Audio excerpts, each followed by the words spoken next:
Mga kababayan, huwag nyo nang hanapin ang mga pulis sa presinto sapagkat kami ay nasa inyo ng mga telepono. Dial 911, darating kami sa loob ng 5 minuto. Lilingkod sa bawat Pilipino at magbibigay ng tamang impormasyon para sa tahimik at maayos na Pilipinas. Police News Network, alagad ng batas, tagapagtaguyod ng balitang pulis, sandigan ng mamamayan, patnubay ng katotohanan.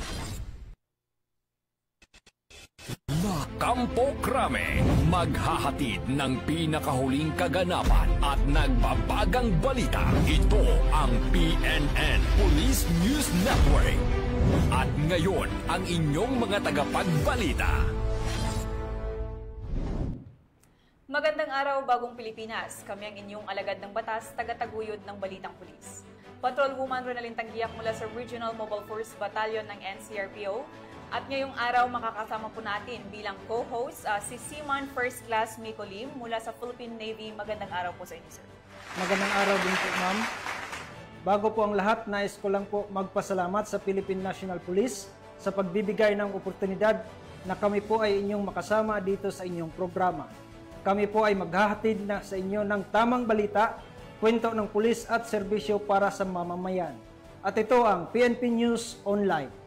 Ang pangunahing balita ng Police News Network, alagad ng batas, tagataguyod ng Balitang Pulis.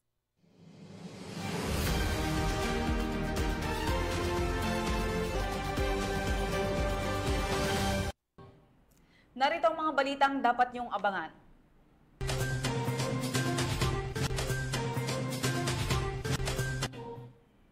₱20.4 milyong pisong halaga ng shabu na sabat sa Mandaue City, Cebu.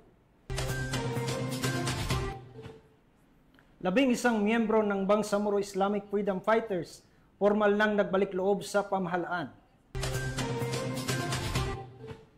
At sa mga dayuhang sangkot sa kidnap for ransom na aresto ng PNP Anti-Kidnapping Group.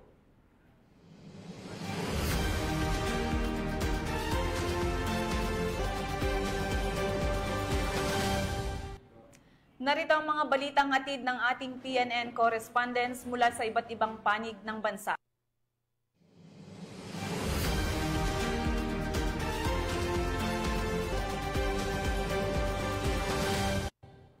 Simulan natin ang balita mula sa bahagi ng Luzon.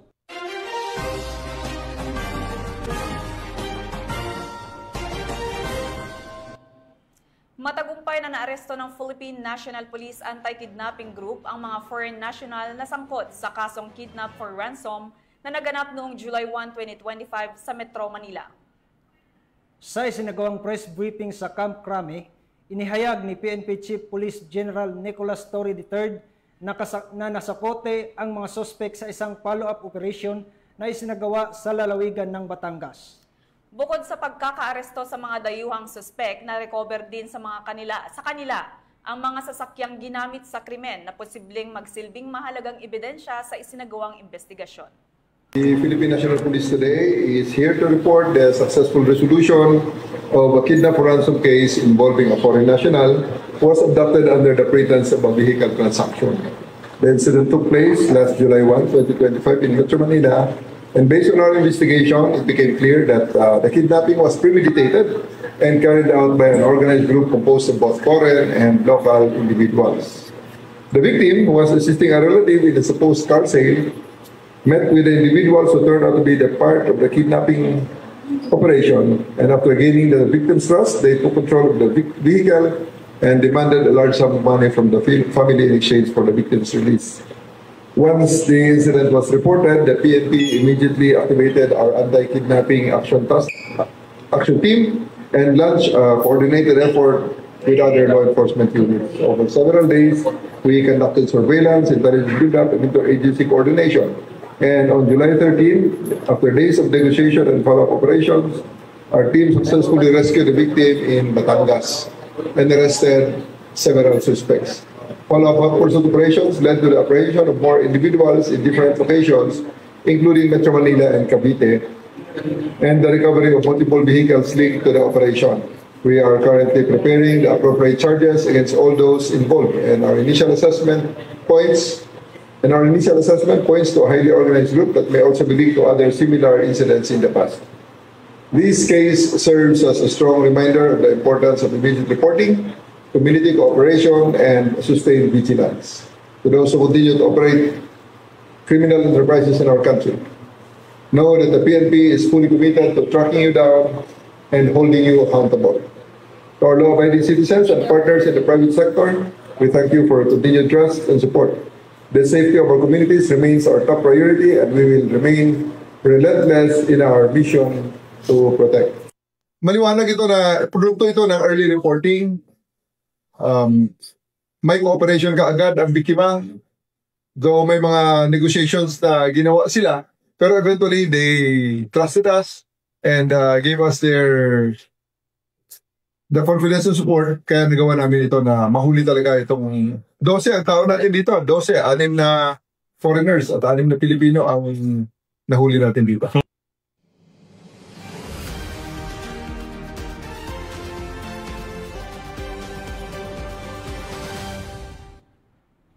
Nasa kote ang 3 high-value individuals sa isinagawang bypass operation matapos makumpiskahan ng mahigit 600,000 pisong halaga ng shabu sa Sasmuan, Pampanga.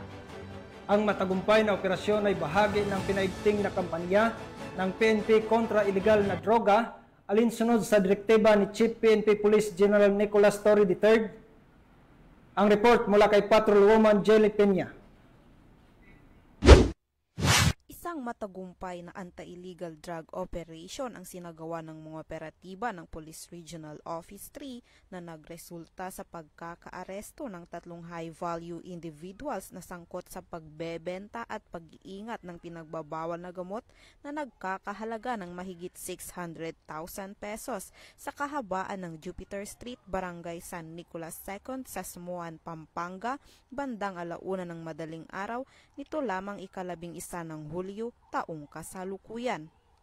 Ang operasyon ay pinangunahan ng Regional Police Drug Enforcement Unit 3 sa pangunguna ni Police Major Arvin E. Hosmilio, hepe ng naturang unit, katuwang ang Regional Special Operations Group, Provincial Intelligence Unit ng Pampanga at Sasmuan Municipal Police Station. Kinilala ang mga naarestong suspect na sina alias Ed, 43 anyos, construction worker at kanyang live-in partner na si alias Roma, 30 anyos, walang trabaho, at alias Aaron, 34 anyos, isang seaman, kapwa mga residente ng nasabing lugar. Ang operasyon ay resulta ng matyagang intelligence build-up laban sa mga high-value individuals na sangkot sa illegal drug trafficking sa rehiyon. Sa isinagawang bypass operation, nasamsam mula sa mga suspect ang mga sumusunod na ebidensya, 10 heat sealed sachet at isang malaking sachet ng hinihinalang shabu, 3 1,000 peso bill na ginamit bilang mark money, mga pera sa iba't ibang denominasyon, isang cellphone at iba pang drug paraphernalia. Ang kabuwang tinatayang dami ng nakumpiskang hinihinalang shabu ay umabot sa 95.5 grams na may katumbas na standard drug price na 649,400 pesos. Ang inventaryo at pagmamarka ng mga nakumpiskang ebidensya ay sinagawa sa lugar ng insidente sa presensya ng mga naarestong suspect at mga saksi.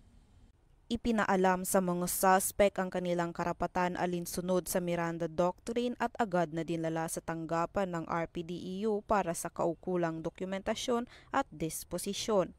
Sila ay sasampahan ng mga kasong paglabag sa Section 5 at Section 11 ng Republic Act 9165 o ang Comprehensive Dangerous Drugs Act of 2002. Ang matagumpay na operasyon na ito ay patunay ng mas pinaigting na kampanya laban sa iligal na droga ng mga kapulisan ng Police Regional Office 3 sa ilalim ng pamumuno ni Police Brigadier General Ponce Rogelio I. Peñones Jr., Regional Director, alinsunod sa direktiba ng pamunuan ng PNP na supilin ang paglaganap ng iligal na droga sa mga komunidad. Mula dito sa Police Regional Office 3, ako ang inyong PNN Correspondent, Patrolwoman Jilly Advincula Peña, alagad ng batas, tagataguyod ng Balitang Pulis. Maraming salamat, Patrolwoman Peña. Walang kawala sa kamay ng batas ang isang lalaki na kabilang sa listahan ng Regional Most Wanted Person matapos itong masakote ng mga operatiba ng Apayao Police Provincial Office sa bisa ng warrant of arrest sa kasong paglabag sa Republic Act 9165 o ang Dangerous Drugs Act of 2002. Patrolwoman Jesly Sabado sa report. Ng Apayao PNP ang number 5 topmost wanted person, regional level, dahil sa paglabag sa Republic Act 9165 o ang Comprehensive Dangerous Drugs Act of 2002 sa isang operasyon na isinagawa sa Barangay Poblasyon, Kalanasan, Apayao, Kamakailan. Ayon kay Police Colonel Arnold Dirasote, Provincial Director ng Apayao PPO, ang nasabing operasyon ay matagumpay na naisagawa sa pangunguna ng Kalanasan Municipal Police Station, katuwang ang Provincial Intelligence Unit, Provincial Investigation and Detection Management Unit ng Apayao PPO, Regional Intelligence Division ng PROCAR, Regional Intelligence Unit 14 at ang 15 5th Maneuver Company ng Regional Mobile Force Battalion 15.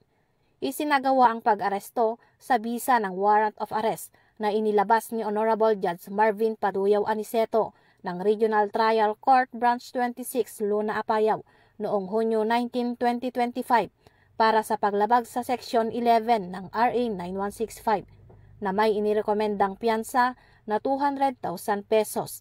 Dinala ang akusado sa Kalanasan MPS para sa kaukulang dokumentasyon at tamang disposisyon bago ito i-turn over sa kinauukulang hukuman. Ang tagumpay ng nasabing operasyon ay patunay ng patuloy na dedikasyon ng kapulisan sa pagtugis sa mga wanted na personalidad at sa kanilang pangako na panatilihin ang kapayapaan at kaayusan sa rehiyon.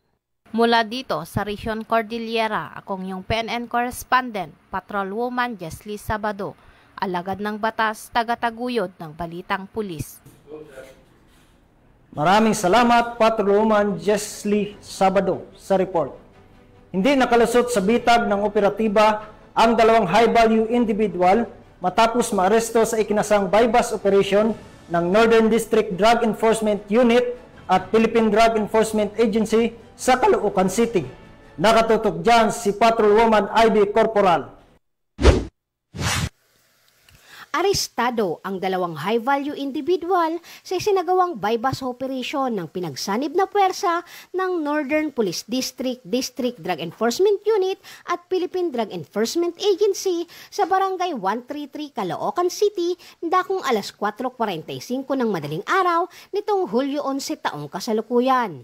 Kinilala ang mga sospek na sina alias Bac, 67 anyos na babae at residente ng Caloocan City at alias Takoy, 46 anyos at residente ng mismong lugar. Nakumpiska sa mga sospek ang tinatayang 75 gramo ng hinihinalang shabu na may halagang humigit kumulang 510,000 pesos.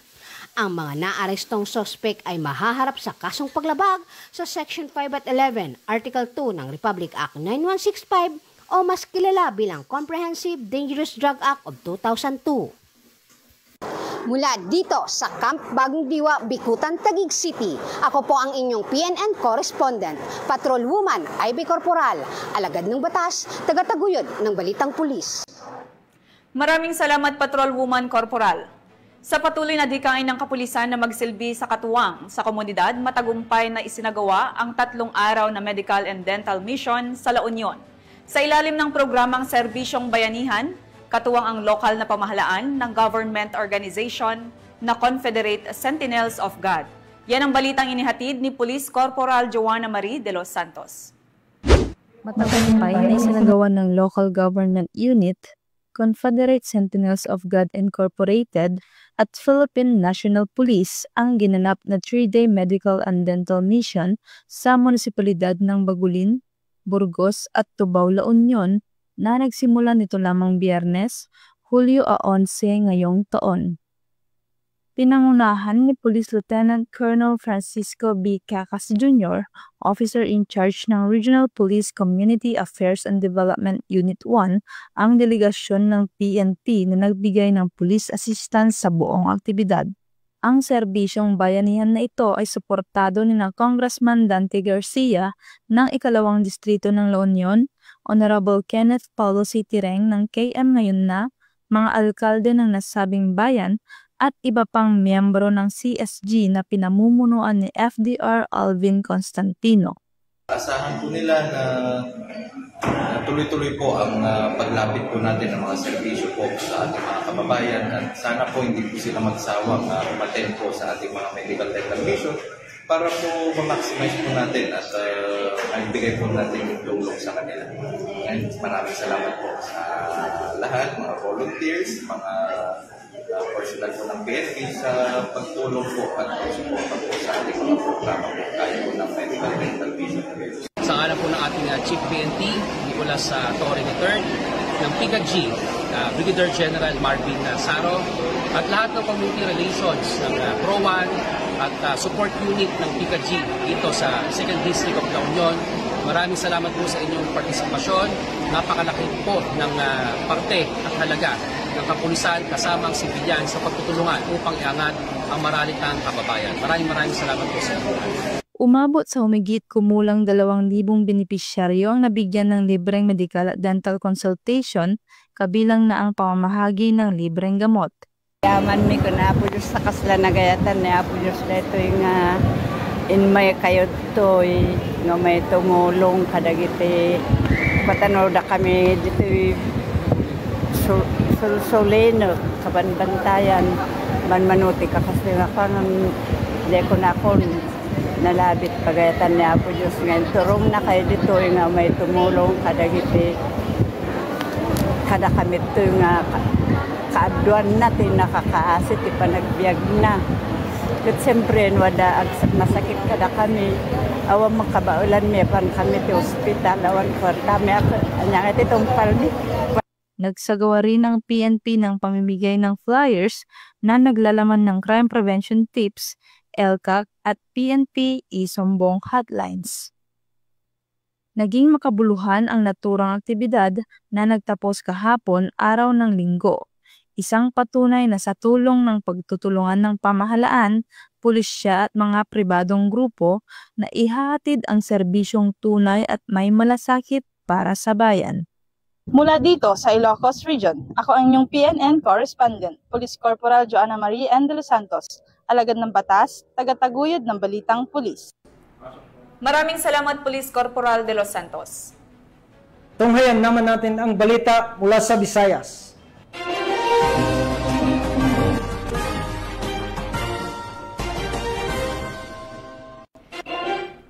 Hindi na umabot sa mga lansangan ang malaking bulto ng iligal na droga matapos masabat ng mga otoridad ang tinatayang 20.4 milyong halaga ng hinihilang shabu mula sa isang dalagang suspek sa Mandaue City, Cebu. Sa isinagawang bypass operation ng mga operatiba ng PNP at PDEA, naaresto ang naturang suspek na umano'y sangkot sa malawakang distribusyon ng droga sa Central Visayas. Magbabalita dyan si Patrolwoman Flora May Asares. Huli at dalawa matapos itong mahuli 24 milyong halaga ng shabu sa isinagawang bypass operation ng mga operatiba sa sitio Maharlika, Barangay Tipolo, Mandaue City, Cebu, nitong ika-11 ng Hulyo taong kasalukuyan. Kinilala ni Police Lieutenant Colonel Mark Gifter Sukalit, Chief, City Intelligence Unit, City Drug Enforcement Unit, Mandaue City Police Office, ang suspect na si Alias Marie, 18 anyos, isang high-value individual, na residente ng General Jean Street, Barangay Sawang, Salero, Cebu City. Ayon sa ulat, bandang alas 12:30 ng madaling araw, nang isinagawa ang nasabing operasyon ng mga operatiba ng CIU-CDU-MCPO, RID-7, PDIG-7 at PDEA-7 na humantong sa pagkakaaresto sa sospek. Kabilang sa mga nakumpiskang ebidensya ang 13 pakete na naglalaman ng hinihinalang shabu na may timbang na mahigit kumulang 3 kilo at may standard drug price na 20,400,000 pesos, isang backpack, Samsung na keypad cellphone at buy-bust money.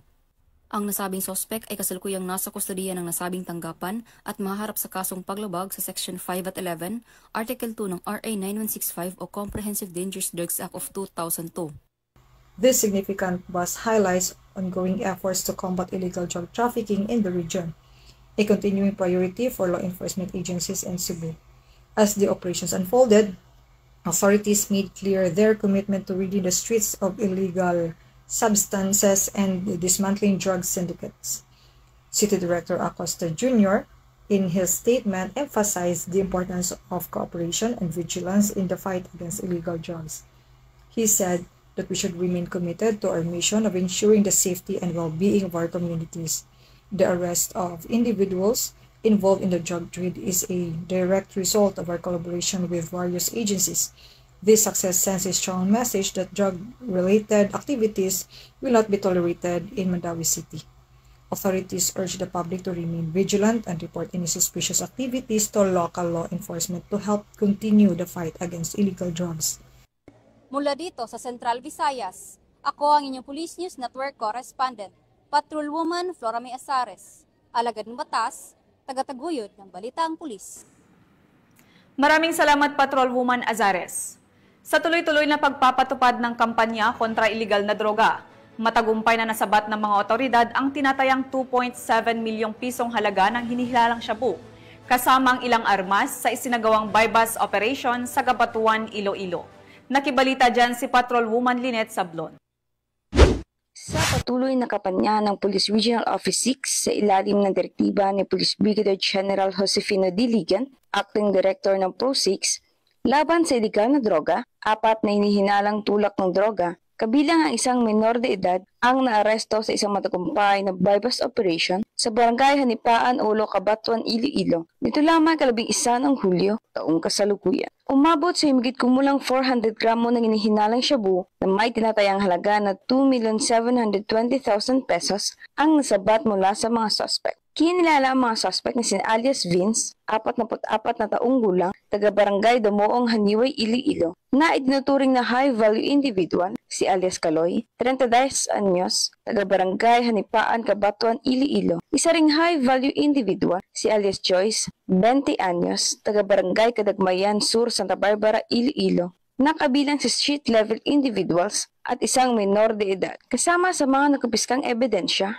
mula sa mga suspect, ang 32 heat-sealed plastic sachet na naglalaman ng puting kristal na pinaniwala ang shabu, bypass money at proceeds money, isang caliber 38 na baril, isang 12-gauge pistol type na baril, isang homemade 12-gauge shotgun, mga bala ng caliber 38 at 12-gauge at ibang pang-non-drug items. Ang operasyon ay sinagawa sa tulong ng pinagsanib na pwersa mula sa mga operatiba ng Regional Police Drug Enforcement Unit 6, PIDEG, SOOU 6, PDEU Iloilo PPO, Cabatuan MPS at RMFB 6. Kasalukuyang nasa kustudiya ng pulisya ang mga suspect at sasampa ng kasong paglabag sa RA 9165, ang Comprehensive Drugs Act of 2002 at RA 10591 o Comprehensive Firearms and Ammunition Regulation Act. Patuloy ang PNP sa kanilang walang humpay na kampanya kontra iligal na droga at kriminalidad upang masiguro ang isang ligtas at maayos na pamayanan para sa bawat Pilipino. Mula rito sa Western Visayas, ako ang inyong PNN Correspondent, Patrolwoman Lynette Sablon, alagad ng batas sa kataguyod ng Balitang Pulis. Maraming salamat, Patrolwoman Sablon. Narito naman ang mga balita mula sa bahagi ng Mindanao.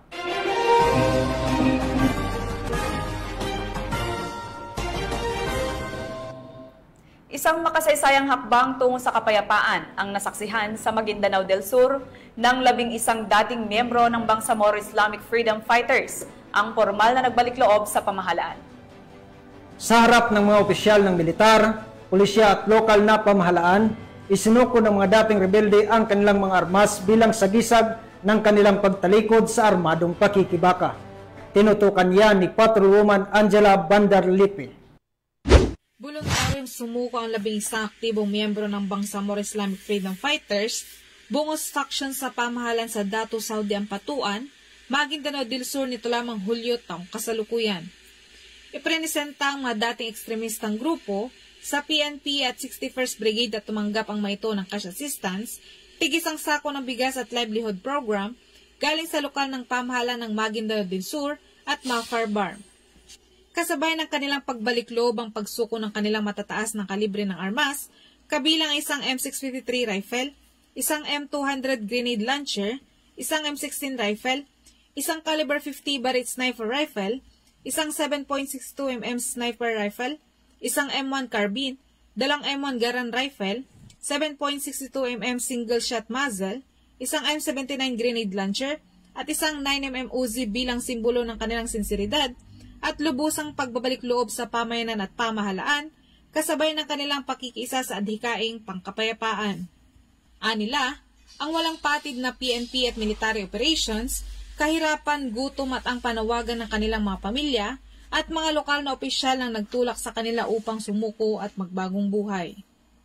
Ang pagbalik loob ng mga dating miyembro ng BIFF Bongos Faction ay isang patunay ng matagumpay na pagsikap at pagtutulungan ng kasundaluhan, kapulisan, at lokal na pamahalaan sa lugar na siya nagpapakita na epektibong implementasyon ng mga programa ng pamahalaan na maibalik sa pamayanan at mabigyan ng pangalawang pagkakataon ng mga dating lumaban sa gobyerno upang maging produktibong miyembro ng pamayanan, kapili ang kanilang pamilya at mahal sa buhay. Ang himpilan ng kapulisan at kasundaluhan ay laging bukas para sa mga kapatid natin na nais magbalik loob sa pamahalaan. Ang pagbibigay ng pangalawang pagkakataon sa mga dating rebelde na muling maging bahagi ng ating lipunan ay isang mahalagang hakbang tungo sa pangmatagalang kapayapaan at kaunlaran ng ating komunidad. Patuloy tayong nananawagan sa mga kababayan nating patuloy sa pagtahak ng maling landas na ang iyong mga kapulisan at kasundaluhan ay bukas para kayo ay tanggapin at suportahan sa iyong napipintong pagbabalik loob at maging bahagi ng mapayapang pagbabago sa riyon. Mula rito sa Riyon ng Bangsamoro, ako ang iyong Police News Network Correspondent, Patroluman Angela Bandarlipe, alagad ng batas, tagataguyod ng Balitang Pulis. Maraming salamat, Patrolwoman Bandarlipe. Isang ginang na itinuturing newly identified drug suspect ang naresto ng mga kapulisan sa isinagawang bypass operation sa Misamis Occidental. Ang detalye ng report mula kay Patrolwoman Danessa Berdot. Tiklo ang isang newly identified drug suspect sa ikinasang drug bypass operation ng mga operatiba ng Police Drug Enforcement Unit Misamis Occidental at Osamis City PNP sa Barangay Dolores, Clarid, Osamis City, Misamis Occidental. Nilala ni Police Major Alvin Tamayo, officer in charge ng Clarion MPS, ang drug suspect na si alias Blandy, babae may asawa at residente ng nasabing lugar. Kapalit niya.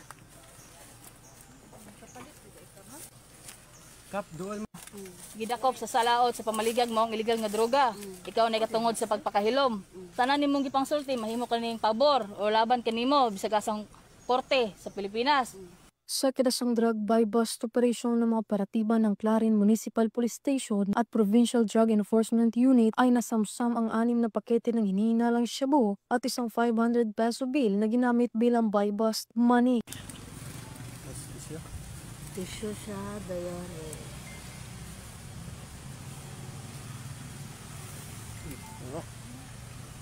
Isa. Tulo. 4. 5. 6. Ang suspect ay nahaharap sa kasong paglabag sa RA 9165 o Comprehensive Dangerous Drugs Act of 2002.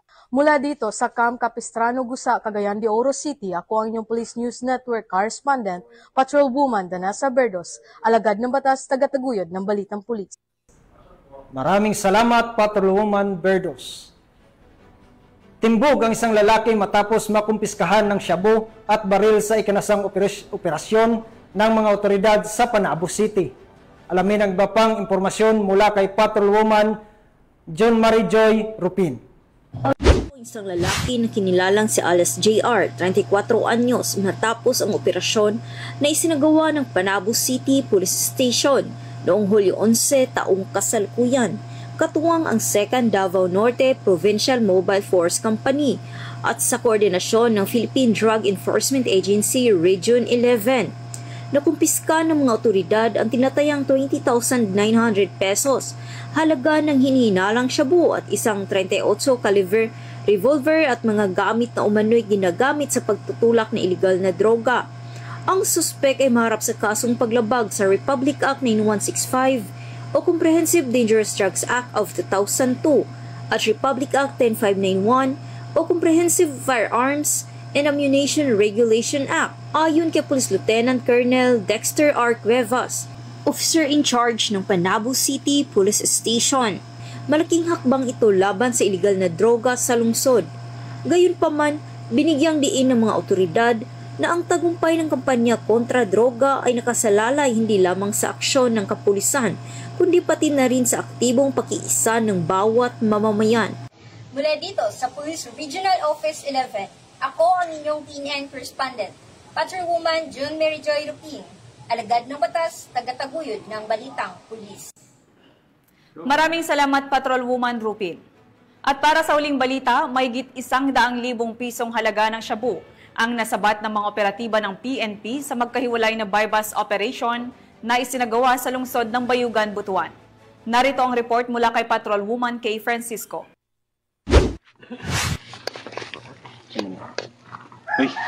Nasabat ng Police Regional Office 13 ang mahigit 100,000 piso ng halaga ng hinihinala shabu sa dalawang magkahiwalay na operasyon laban sa ilegal na droga sa mga lungsod ng Bayugan at Butuan City, Caraga Region. Unang isinagawa ang operasyon sa Barangay Taglatawan, Bayugan City, Agusan del Sur, bandang alas 3:30 ng madaling araw nitong Hulyo 11 sa isinagawang buy-bust operation ng Bayugan City Police Station na aresto ang suspect na si alias Longlong, 27 taong gulang at residente ng nasabing lugar.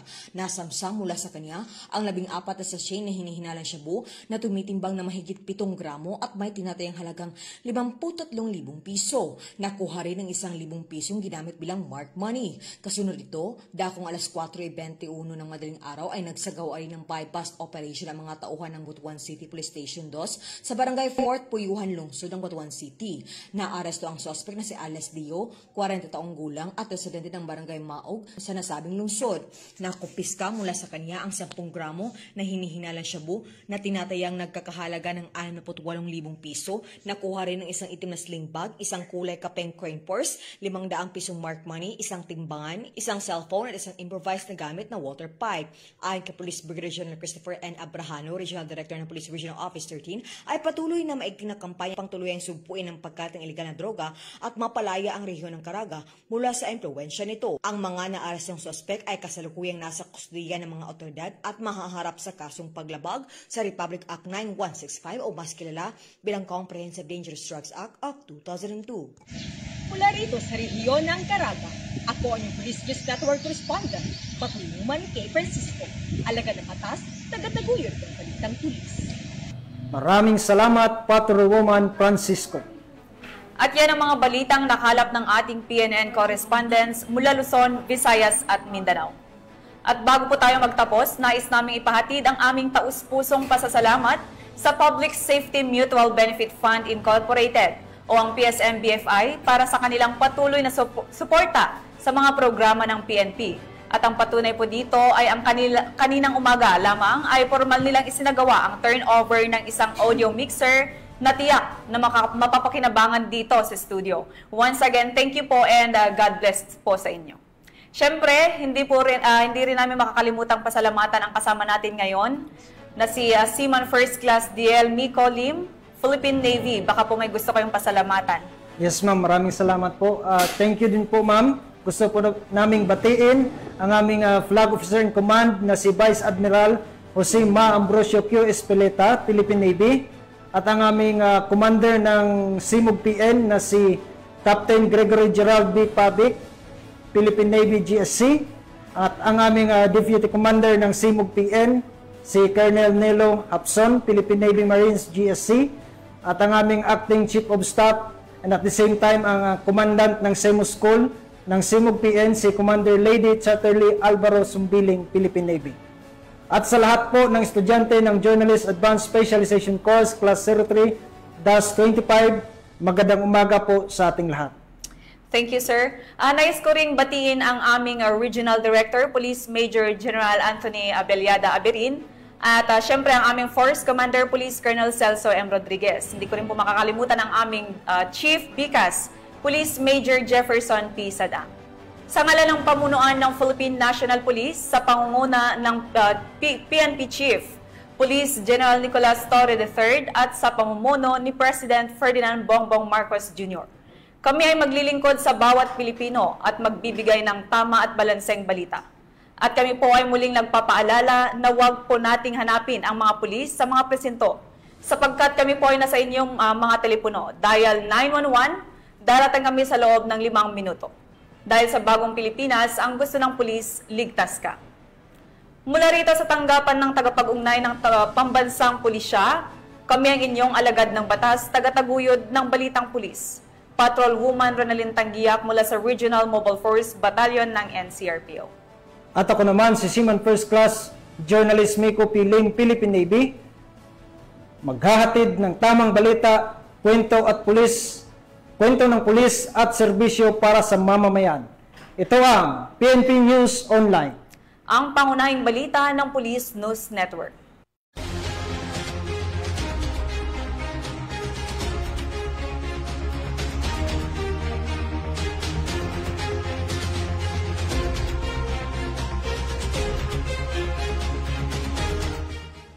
Police News Network, alagad ng batas, tagapagtaguyod ng balitang pulis. Mga kababayan, huwag nyo nang hanapin ang mga pulis sa presinto sapagkat kami ay nasa inyo ng mga telepono. Dial 911, darating kami sa loob ng 5 minuto.